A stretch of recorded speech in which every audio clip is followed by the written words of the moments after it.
alamin alladzi khalaqal mauta wal hayata liyabluwakum ayyukum ahsanu amala wa huwal azizul ghafur. Allahumma salli ala sayyidina Muhammadin wa ala alihi wa ashabihi ajma'in.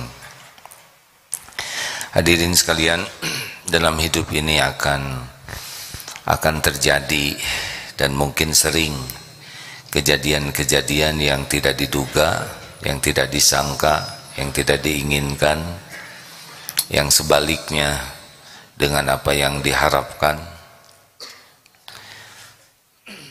Hidup ini tidak mungkin selalu sesuai dengan keinginan kita. Hidup ini tidak akan selalu sesuai dengan harapan. Tapi disitulah letaknya ujian keimanan.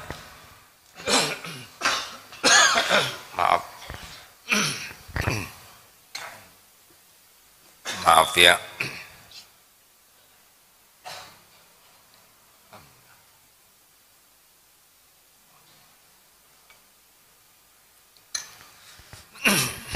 Berikut ini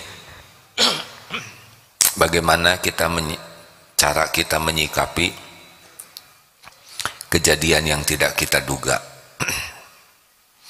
Yang pertama, kita harus yakin bahwa setiap kejadian itu hanya bisa terjadi dengan izin Allah. Surat At-Taghabun ayat 11. A'udzubillahi minasyaitonirrajim. Ma asaba min musibatin illa biiznillah. Tidak ada satupun musibah yang menimpa kecuali dengan izin Allah. Wa may yu'min billah yahdi qalbah. Dan barang siapa yang yakin kepada Allah, Allah akan memberi petunjuk di hatinya. Wallahu bikulli syai'in alim. Dan Allah Maha mengetahui segala-galanya. Apapun termasuk ini, keselak ini. Ini keselak dengan izin Allah.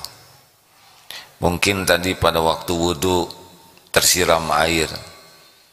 Pernah wudu, di atasnya ada shower, dibuka, disangka dari atas, basah kuyup. Ini izin Allah. Ada yang memfitnah, izin Allah. Dompet hilang, ada izin Allah. Pintu jendela tiba-tiba kejeduk, jebet ke sini, ini izin Allah. Tidak ada satupun yang bisa terjadi tanpa izin Allah, baik nikmat maupun musibah. Maka kalau terjadi sesuatu dalam bentuk apapun musibah, katakanlah innalillah wa inna ilaihi raji'un. Sesungguhnya kami semua milik Allah dan sesungguhnya kami kembali kepada Allah. Lalu katakan juga kalau terjadi sesuatu qadarullah wa ma syaa fa'al. Ini sudah takdir Allah. Allah berbuat apa yang dikehendakinya. Tidak ada kejadian tanpa izin Allah, baik nikmat maupun musibah. Pegang ini yang pertama.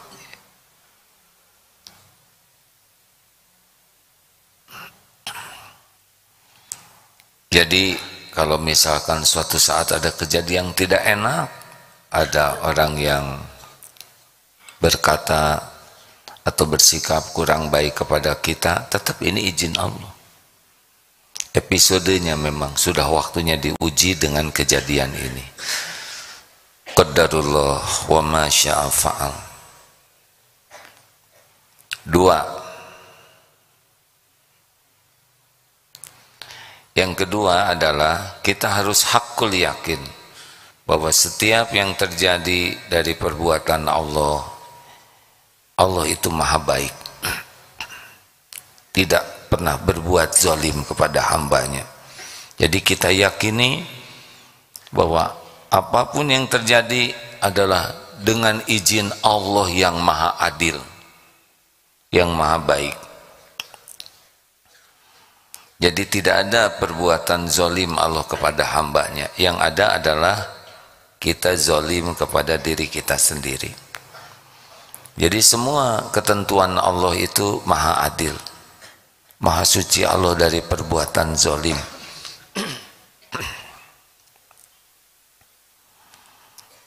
Tiga, kita pun harus yakin bahwa Allah itu mendahulukan rahmatnya, kasih sayangnya daripada azabnya. Allah maha baik, maha penyayang, maha pengasih. Allah tahu kita bergelimang maksiat, dosa, sholat tidak khusyuk, mata berzina, pikiran kotor, mulut dusta. Begitu banyak dosa kita, tapi Allah tidak menyegerakan balasannya, azabnya, malah ditutupi, diberi ilmu supaya tahu itu dosa, supaya tahu cara tobat. Allah beri kesempatan kita bertobat. Allah datangkan, kumpulkan dengan orang-orang yang bisa membuat kita jadi lebih baik. Jadi kejadian yang tidak enak menurut kita itu boleh jadi ada kasih sayang Allah yang besar, bukan boleh jadi ya, tapi di sana itu tersimpan ada kasih sayang Allah yang besar. Seperti kita disakiti, padahal di sanalah kita akan digugurkan dosa bagai gugurnya daun-daun. Kita difitnah oleh orang dengan cara yang keji, di sanalah kita akan diangkat derajatnya. Sesuatu yang kita anggap bencana, padahal boleh jadi di sana tersimpan rahasia Allah untuk menyelamatkan kita lebih jauh lagi. Cari rezeki begitu susah, dan susahnya itulah sebetulnya yang menggugurkan habis dosanya, yang mengangkat derajatnya.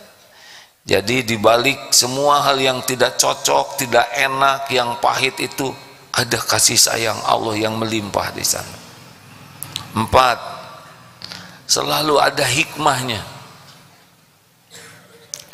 Maha suci Allah, ma khalaqta hadza batila. Maha suci Allah dari semua perbuatan yang sia-sia, baik menciptakan sesuatu di alam semesta ini ataupun kejadian. Tidak ada yang sia-sia, tidak ada yang kebetulan, semuanya ada hikmahnya. Tafakuri saja, minta kepada Allah supaya dibuka hikmah. Allahumma ftah lana, Allahumma ftahli hikmatak. Bukakan ya Allah kepada hamba, kepada kami hikmah. Wansur alaina rahmatak, dan tolonglah kami dengan rahmatmu, supaya kita bisa melihat. Mungkin kita menganggapnya bencana, tapi sesudah dibuka nanti hati kita tahu rahasia hikmahnya, kita malah jadi sangat bersyukur. Tidak ada kejadian tanpa maksud dari Allah, dan sebaik-baiknya adalah kita membuka hati kita, menemukan dosa dan kesalahan apa sehingga ada kejadian ini. Karena kejadian pahit itu, wa ma asabakum min musibatin fabima kasabat aidikum, Asyura ayat 30.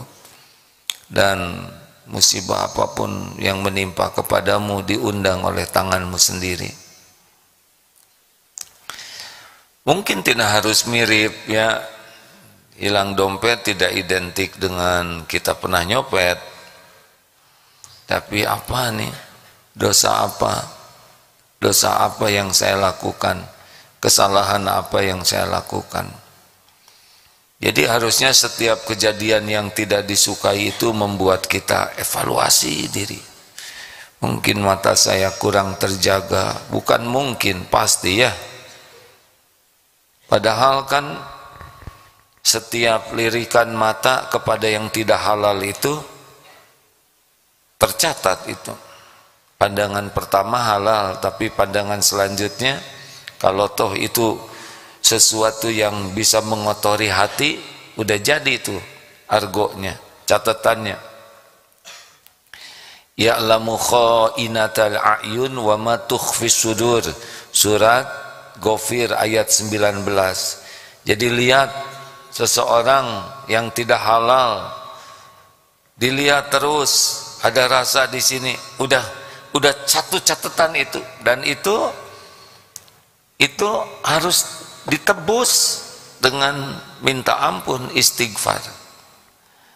Jadi memang kita mustahil tanpa dosa ya. Tetapi kalau tidak istighfar, makin numpuk dosa-dosa kita, itu akan berbuah nanti kepahitan macam-macam. Bisa sakit, bisa sangat capek, bisa menjadi sangat cemas, bisa dengan kesedihan yang mendalam, bisa dengan gangguan-gangguan, bisa dengan kesusahan-kesusahan. Nanti semua dosa yang tidak kita istighfari itu akan menimbulkan sesuatu yang tidak enak bagi diri kita sebagai kafarahnya. Illa kafarallahu biha min khotoyahu. Jadi harus banyak istighfar. Kalau nanti ada kepahitan tuh tidak boleh kita merasa sebagai korban. Walaupun misalkan kita jadi korban secara duniawi, tapi kita harus selidiki dosa apa. Misal begini, anak belum nurut, kita tidak bisa menyalahkan sekolahnya, menyalahkan pendamping hidup, menyalahkan komputer, menyalahkan teknologi. Kenapa anak belum nurut? Sikapnya bikin gak enak. Astagfirullah, saya ya Allah, pasti ada rahasiamu di balik anak belum nurut ini. Saya akui saya belum jadi orang tua yang amanah, belum jadi contoh yang baik. Astagfirullah ya Allah, Engkau tahu saya belum jadi contoh yang baik. Saya belum bersungguh-sungguh mendidik anak dengan ikhlas dan penuh kasih sayang. Masih banyak cara mendidik yang salah. Astagfirullah, ampun ya Allah, saya belum bersabar, sering jengkel, sering kotor hati. Astagfirullah, ampun ya Allah, saya belum sungguh-sungguh mendoakan anak ini dengan doa terbaik. Astagfirullah. Jadi anak bikin gak enak ke hati kita. Tidak boleh kita hanya sibuk, ini anak tidak nurut, ini anak durhaka, ini anak tidak baik. Itu tidak menyelesaikan masalah. Takdir seperti itu harus membuat kita evaluasi. Duh ya Allah, astagfirullah, astagfirullah. Suatu saat kita difitnah orang padahal kita tidak salah, dianggap ya ngambil sesuatu padahal kita tidak melakukannya. Di kantor dicurigai padahal sama sekali tidak. Ini izin Allah tidak adanya musibah ini. Bayangkan dianggap ngambil barang padahal tidak. Ya tenang saja, Allah tahu kita tidak mengambil barang itu. Dan ini memang episode ujiannya, penggugur dosa. Allah tahu persis. Kita tidak boleh terpancing emosi, tidak boleh menjadi putus asa, karena Allah melihat kita tidak mengambil apapun. Ya, jelaskan baik-baik sambil minta tolong ke Allah dan minta ampun. Jangan-jangan kita pernah menuduh orang tidak baik, dan Allah tahu. Tidak ada satupun perbuatan buruk kita sepanjang hidup ini yang tidak diketahui Allah, yang luput dari penyaksian Allah, dan yang tidak ada balasannya. Tidak ada, itu ada semuanya. Dari mulai kapan dicatatnya? Dari mulai baligh.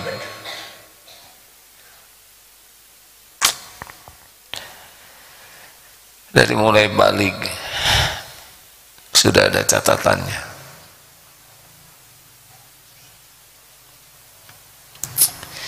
Faman ya'mal mithqala dzarratin khairan yarah wa may ya'mal mithqala dzarratin syarran yarah.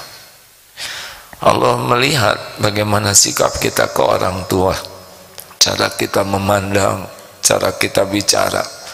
Allah tahu berapa luka yang ada di hati orang tua kita. Allah tahu berapa orang-orang yang kita hina, kita sakiti, dan semuanya tercatat sempurna. Kalau kita tidak istighfar, itu bakal balik kepada kita dengan berbagai hal. Makanya kalau ada kepahitan-kepahitan, segera tobat. Ampun ya Allah, ampun. Daripada kita sibuk menyalahkan orang yang ngefitnah di kantor, lebih baik kita ampun ya Allah, ampun, ampun ya Allah. Sudah minta ampun. Kita tidak bisa membulak-balik hati orang lain, hadirin. Kita tidak bisa menjelaskan dengan apapun yang membuat orang lain jadi yakin, tidak bisa. Yang membulak-balik hati adalah Allah Subhanahu wa ta'ala.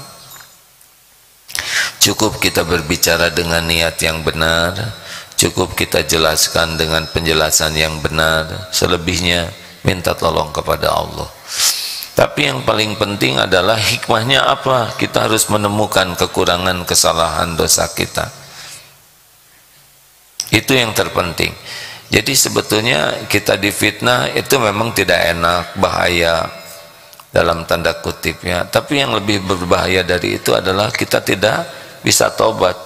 Wa man lam yatub fa ulaika humuz zalimun. Al-Hujurat ayat 11. Orang-orang yang tidak tobat itulah yang zalim.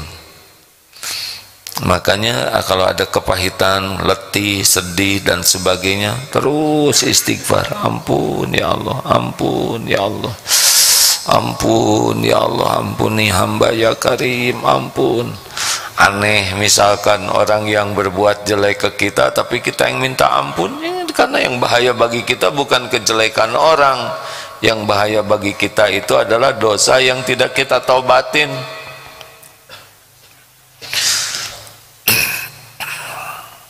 Apalagi selanjutnya kita harus yakin bahwa kita itu hamba Allah, ciptaan Allah, milik Allah. Tuhan kita tuh Allah Subhanahu wa ta'ala. Kita tuh cuman hamba, makhluk yang Allah ciptakan. Jadi aja kita jadi manusia, dan Allah yang punya, Allah yang berkuasa. Terserah Allah mau diapain saja diri kita, ya terserah pemilik diri kita. Allah Subhanahu wa ta'ala pencipta, pemilik diri kita, tapi Allah maha baik. Jadi kita diapa-apain saja oleh Allah pasti baik.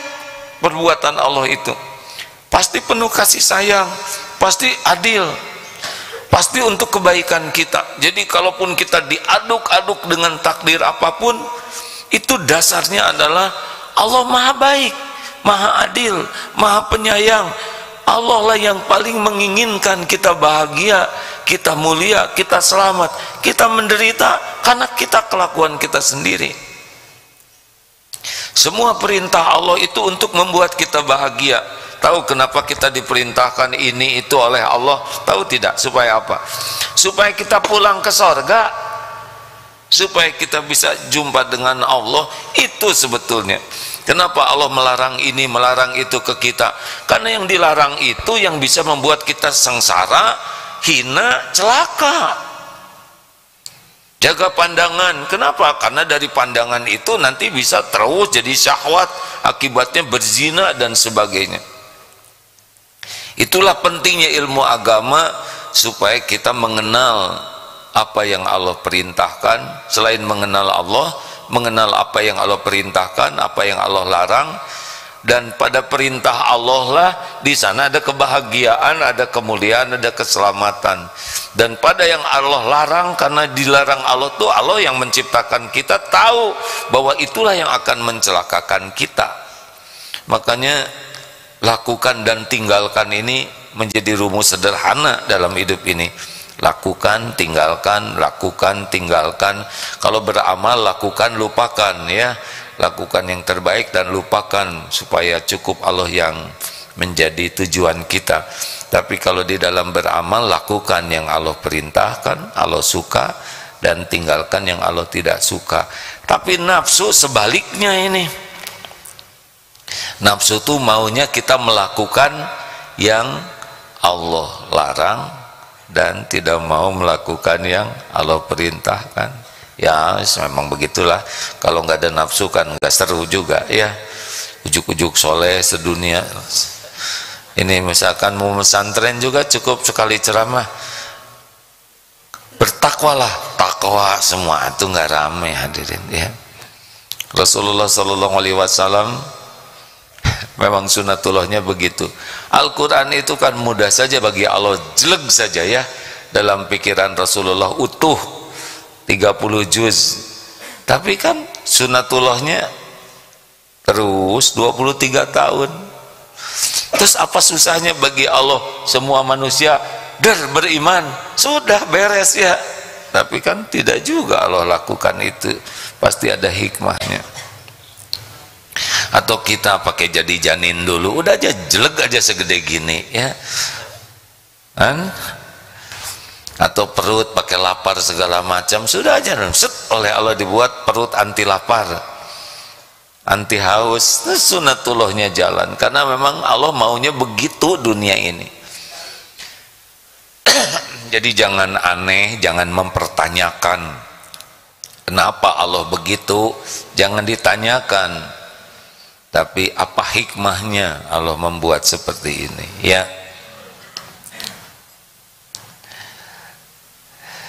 Nah begitulah, jadi harus siap untuk yang cocok dan siap dengan yang tidak cocok. Ini kita tidak tahu nih hari ini apa aja yang bakal kejadian, benar-benar tidak tahu.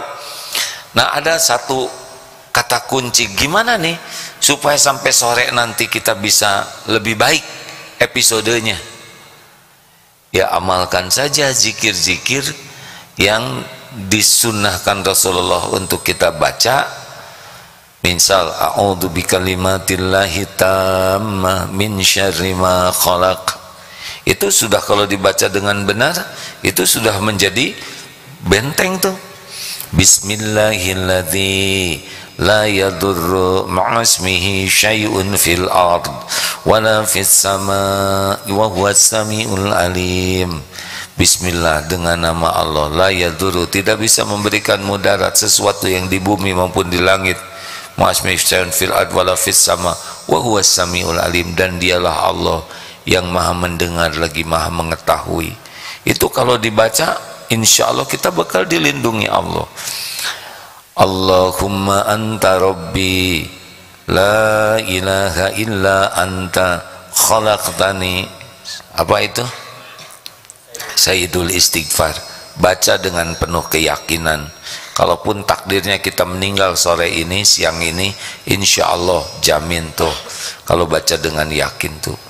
Jadi kalau kita kan tidak tahu nih hari ini apa yang kejadian, saya juga tidak tahu apa hidup atau tidak nanti duhur. Nah berlindunglah kepada yang maha tahu, doalah, sedekahlah, supaya nanti yang teruntai di hari ini adalah takdir-takdir yang sesuai dengan apa yang Allah janjikan bagi orang yang mengamalkannya. Tapi kalau kita tidak mau zikir, tidak mau sedekah, tidak mau doa, ya nanti mengalir juga takdir yang akan terjadi bagi yang tidak mau mengamalkan doa itu. Halo? Jadi ada yang kenapa nih malam tuh jadi masalah, periksa saja. Jangan-jangan waktu sore kita tidak wirid, ya. Kenapa mau tidur kok berantem dan sebagainya. Nah itu periksa saja. Jangan-jangan menjelang waktu sore kan pagi, zikir pagi dan petang ya. Jangan-jangan waktu sore kita tidak baca doa-doa sehingga malam itu jadi banyak keruwetan-keruwetan, masalah, musibah dan sebagainya, yang harusnya memang kalau kita pasang doa itu janji Allah itu kita akan dilindungi dari kejadian itu. Ini nih gak tahu nih pagi ini, siang ini apa yang bakal terjadi. Allah maha tahu apa yang bakal terjadi.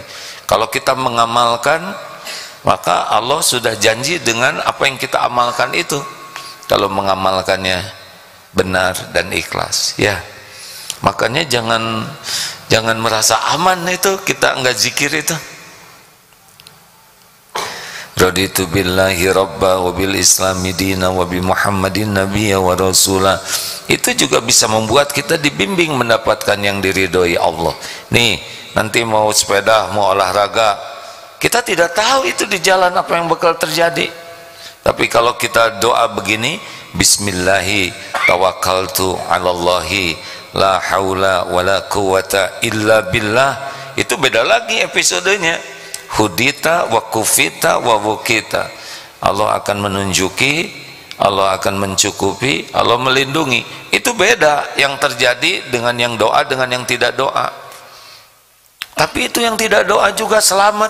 Mungkin badannya selamat, matanya enggak selamat. Lihat yang tidak terjaga lah gitu. Nanti saya sebutin kebayang lagi.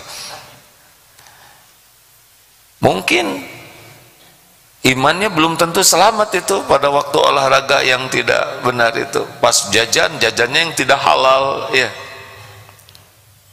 Tapi kalau kita berlindung ke Allah, nanti beda lagi takdirnya. Nah, kita harus hakul yakin tentang hal ini.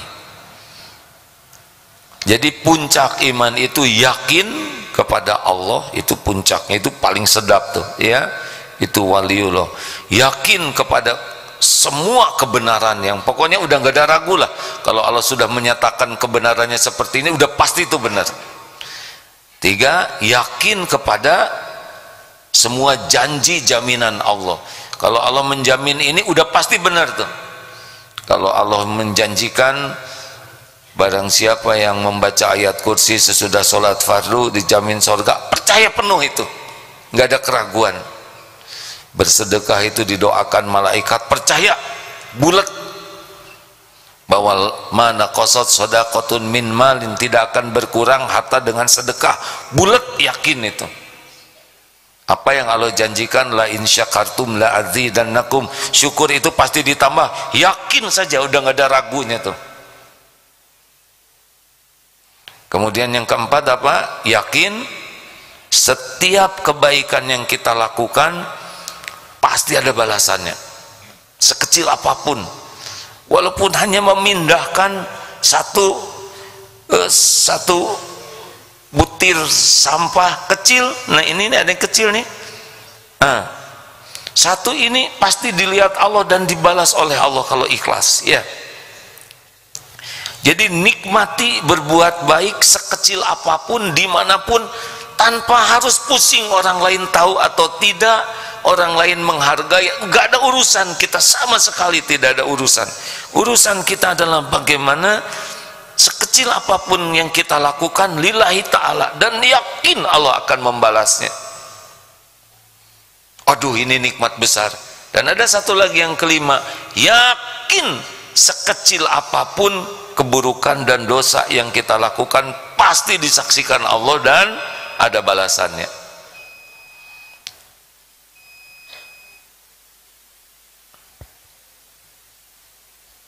Apa itu maksudnya ya?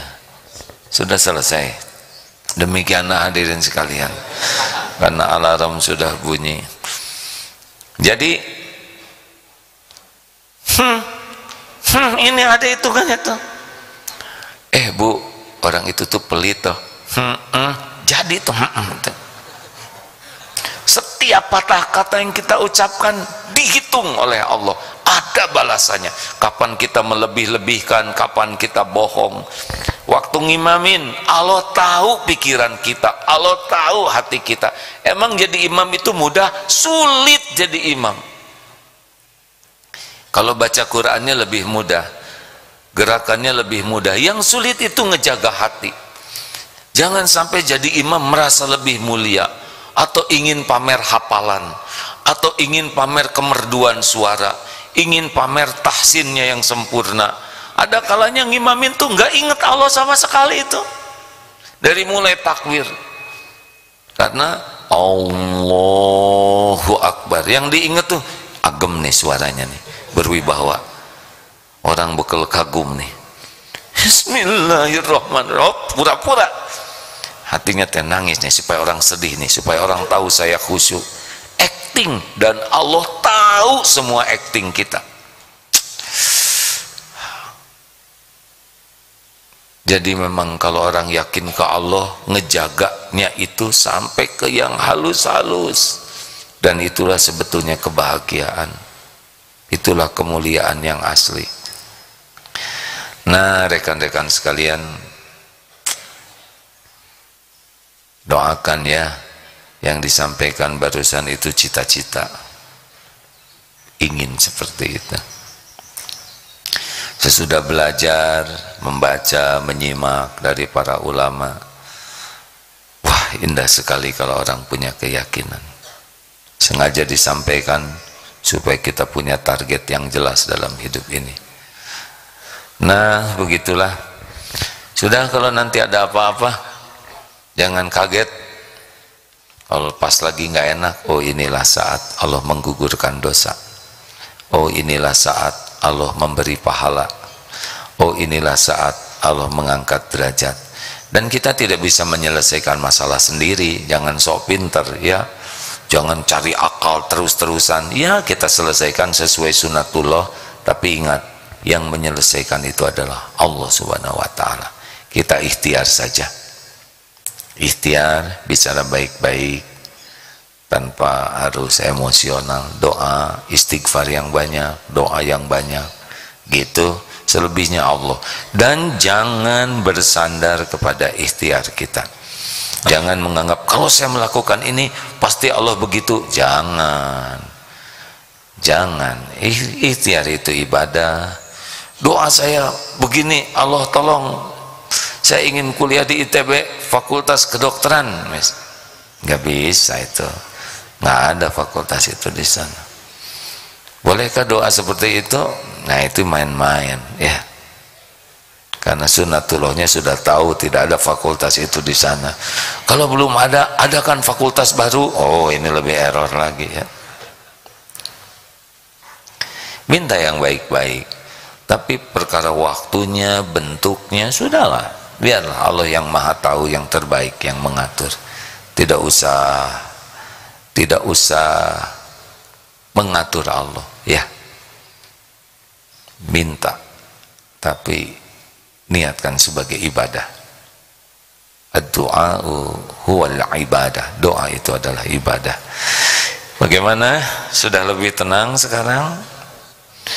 Jangan kaget ya, nanti duduk sini ada masalah, turun dari sana sendal nggak ada ya, kemudian macam-macam. Sudah siap-siap di sini ngapling sajadah mama ini, tiba-tiba mau ke toilet. Jangan begitu, pergi aja ke toilet, habis tidak bisa diwakilkan kan. Pas sudah masuk lagi ternyata sajadahnya didudukin orang, ya sudahlah, relax saja. Tidak ada yang gawat, benar? Gimana, saya sudah ngapling dari tadi, ternyata tempat sholat saya dipakai orang lain. Ya senang dong, ada saudara kita yang nggak punya sajadah, sekarang bisa ada tempat. Enggak kok, nggak akan disia-siakan Allah kebaikan sekecil apapun. Terima kasih hadirin sekalian. Ada pertanyaan silakan. Ya Pak. Hari ini pendaftaran terakhir SSG bukan? Ya, bagi yang akan daftar SSG silakan ya.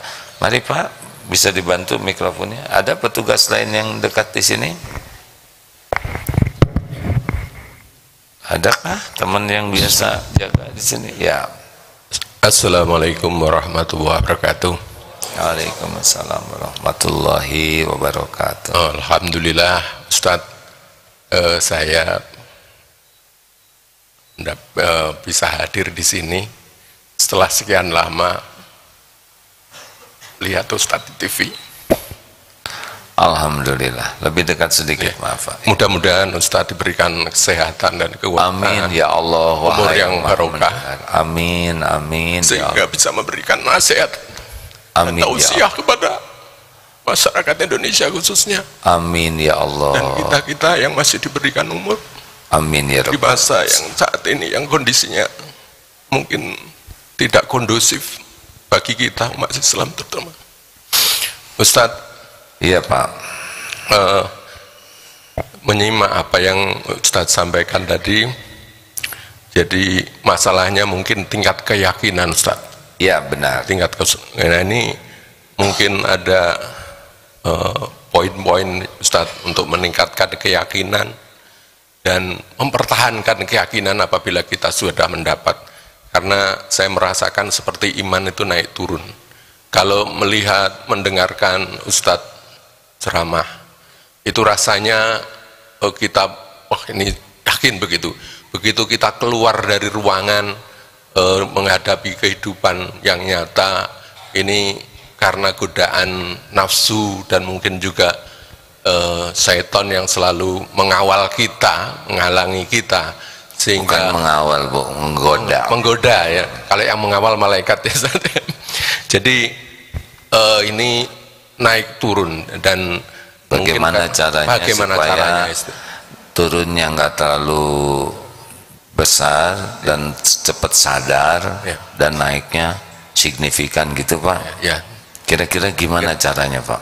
Nah itu Ustaz, salah satunya saya hadir ke sini, Ustaz. Oh ya, boleh saya tanya sesuatu?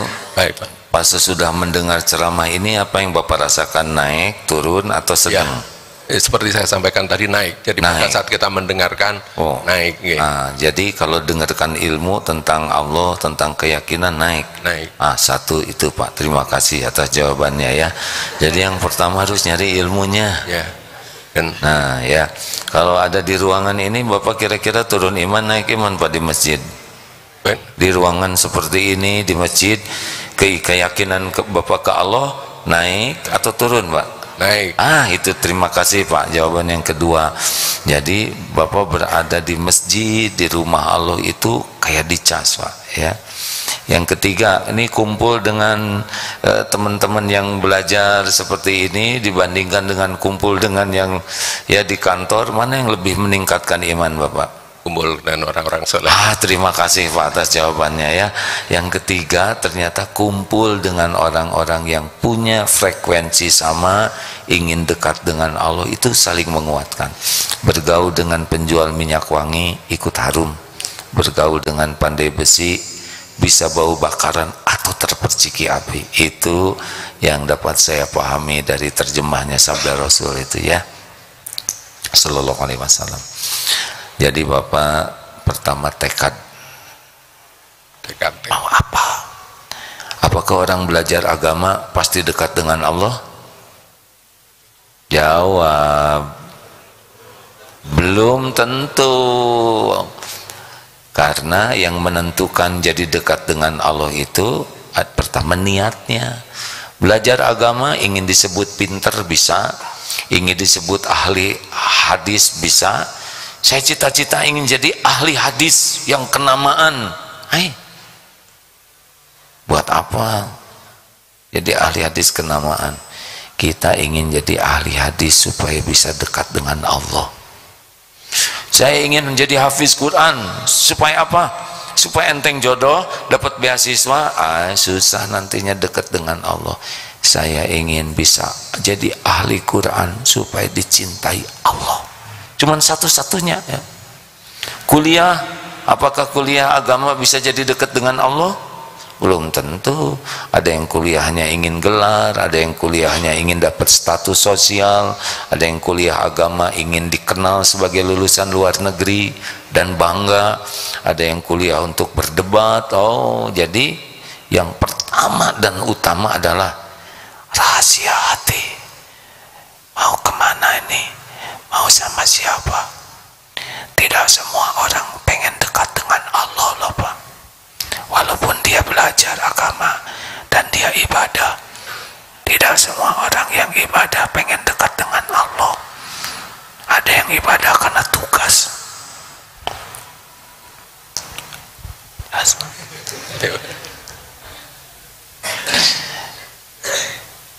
Satu tekad, ya Allah, dan tidak usah diposting ya, tidak usah ditulis di status, ya Allah hanya engkau tujuan hidupku. Kenapa diposting? Itu nggak asli. Allah tuh suka kemurnian hati kita di dalam. Ya Allah, ya Allah, saya ingin yakin padamu, Saya ingin mencintaimu ya Allah. Ya Allah, saya ingin bisa pulang berjumpa denganmu, tapi saya tidak tahu harus bagaimana. Tunjuki. Didengar tidak oleh Allah? Didengar. Jangan direkam, nanti diposting. Ketulusan hati makin gak tulus. Harus main rahasia, banyak rahasia dengan Allah tuh. Karena kalau udah disebutin, diposting, dikasih tahu ke orang, kecenderungannya kuranglah keikhlasannya. Dan Allah tahu bisikan yang terdalam. Yang kedua, belajarnya juga bukan untuk apa-apa, belajar supaya bisa kenal Allah, supaya tahu apa yang Allah suka. Kenapa kamu rajin belajar? Ya karena saya ingin dekat dengan Allah. Udah itu. Perkara nanti dapat gelar dan sebagainya, itu mah cuman casing, gak ada apa-apanya. Dan itu berat loh ujiannya kalau diberikan. Ini kuliah di perguruan tinggi ini, aduh itu makin berat. Di perguruan tinggi terkenal, sekolah Islam paling terkenal di dunia, S1, S2, S3, itu ujiannya lebih besar lagi. Bukan tidak boleh, itu kalau udah takdirnya begitu pasti ada nyampe ke sana ya, karena semuanya juga ada garisnya. Tapi harus disadari itu bisa jadi ngebengkokkan niat. Kemudian kalau udah dapat ilmu, amalkan Pak, itu rahasianya. Karena banyak orang yang namanya II, tahu II? Saya AA. II tahu? Ilusi ilmu. Jadi dia ketipu oleh pengetahuannya, seakan-akan kalau udah tahu itu dia sudah mengamalkan. Beda, tahu kuda dengan bisa berkuda tuh beda, ya kan? Bapak tahu kuda? Udah bisa berkuda? Beda, ya nggak? Tahu sholat dengan bisa sholat itu beda. Nah, ada yang suka ketipu.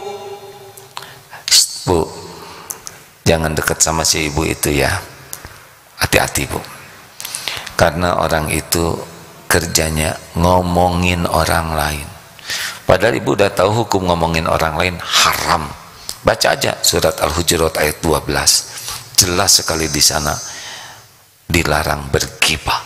Hukum gibah seperti memakan daging saudaranya yang sudah mati. Hati-hati aja Bu, dia tukang ngomongin orang. Nah, coba itu ya gak? Dalilnya lengkap hadirin kan? Pada saat yang sama dia ngomongin siapa? Bu, bantuin dong saya bikin PR susah nanti nak habis sholat isya ya. Ibu bantu. Sekarang ibu ada tugas ini, WA teman-teman di grup ini. Habis isya, Bu, udah 7:30, sabar nak. Lihat dong apa yang ibu kerjakan. Sing sabar jadi anak tuh, ha? Udah jam 8, Bu, ngantuk. Sabar, kamu tahu sendiri kan, innallaha ma'as-sabirin. Tuh, coba itu ada dalil keluar. Allah tuh cinta sama orang sabar, tahu? Allah tuh bersama orang sabar. Jangan suka marah-marah gitu. La taghdab walakal jannah. Gitu, aden. Jangan marah sambil marah. Kita harus bersatu membangun ukhuwah ini. Jangan kayak kelompok itu tuh. Tuh begitu. Baru ngomong bersatu, dia sudah menghina yang lain. Jadi namanya ilusi ilmu. Banyak belajar, kalau tidak punya target mendekat ke Allah, nanti sibuknya dengan ngumpulin ilmu. Padahal yang Allah nilai itu innallaha la yanzuru ila suwarikum wa amwalikum walakin yanzuru ila qulubikum wa amalikum. Jadi berkahnya ilmu itu dilihat dari makin bersih tidak hatinya dan makin nyata tidak amal solehnya. Jadi nilai sebuah ilmu itu adalah alat ukur suksesnya ilmu seseorang itu kebersihan hatinya dan amalnya diterima Allah atau tidak, bukan jumlah ilmunya. Jadi walaupun ilmu kita belum banyak, amalkan we dengan ikhlas ya, karena Allah melihat, Allah ngasih ilmu ke kita. Mungkin kalau ilmu segini belum semuanya, ya segini atau diamalkan, tapi ikhlas. Katanya begitu Pak, kata orang-orang yang berilmu. Alhamdulillah. Sudah habis waktunya ya, nanti nanyanya. Udah gini aja, Bapak kan barusan udah dapat jawaban. Nah ini mau nanya. Nah. Terima kasih ya. Terima kasih Pak. Ini Allah sedang melihat kita tidak? Harusnya ingatnya tidak waktu ditanya. Ingat terus. Kalau kita dengan izin Allah merasa ditatap Allah terus, kita akan sibuk setiap waktu. Kita pasti maunya doa aja, istighfar aja, karena kita tahu Allah tahu kita berbuat maksiat banyak ya. Kalau ingin tahu kedekatan kita dengan Allah bagaimana, ya salah satu ciri orang yang dekat dengan Allah adalah selalu merasa Allah itu maha dekat. Jadi kalau kita jarang merasa dilihat Allah, didengar Allah, pasti bebas nanti kita berkata, berbuat. Mintalah terus, Allahumma inna nas'aluka imanan kamilan. Minta diberikan iman yang sempurna, wa yaqinan shadiqan, keyakinan yang benar yang tidak menceng, wa qalban khasyian, minta hati yang khusyuk kepada Allah, walisanan zakiran. Amin ya Allah ya rabbal alamin. Allahumma sholli wa sallim wa barik ala sayyidina Muhammad. Alhamdulillah ya Allah, telah Engkau simak apapun yang terucap. Hanya Engkau lah yang menggenggam kebenaran. Duha yang maha menatap, hujamkan pada diri kami hanya ilmu yang Engkau ridhoi, ilmu yang membuat kami yakin padamu, ilmu yang membuat seluruh hidup kami hanya di jalanmu, ilmu yang membuat hati ini tidak pernah bisa lupa darimu. Bimbing kami ya Allah agar bisa mengamalkan ilmu yang benar dan manfaat, dan terima ya Allah. Duha ya Allah, hanya Engkau lah yang menggenggam sisa umur kami. Jadikan hari-hari yang tersisa ini seluruhnya hanya di jalanmu ya Allah, hanya karenamu, hanya bersamamu, hanya agar kami bisa pulang kepadamu ya Allah. Jadikan hari-hari yang tersisa ini hari-hari yang terpelihara, hanya Engkau yang kuasa melindungi kami. La haula wa la quwwata illa billah. Allahumma aftah lana hikmataka wansur alaina rahmataka ya dzal jalali wal ikram. Rabbana atina min ladunka rahmah wa hayyi lana min amrina rasyada. Rabbana atina fid dunya hasanah wa fil akhirati hasanah wa qina adzabannar. Subhana rabbika rabbil izzati amma yasifun, wassalamun alal mursalin, walhamdulillahi rabbil alamin.